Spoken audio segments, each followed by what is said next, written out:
You ask Tiger to solve. This deals with linear equations with one unknown. The final result is w equals 15/2. Let's solve it step by step. Simplify the expression. Expand the parentheses. Simplify the arithmetic. Group like terms. Combine like terms. Swap sides.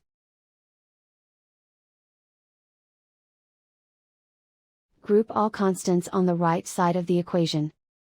Subtract 6 from both sides. Simplify the arithmetic.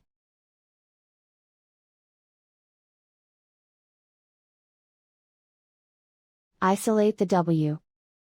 Divide both sides by 4. Simplify the fraction.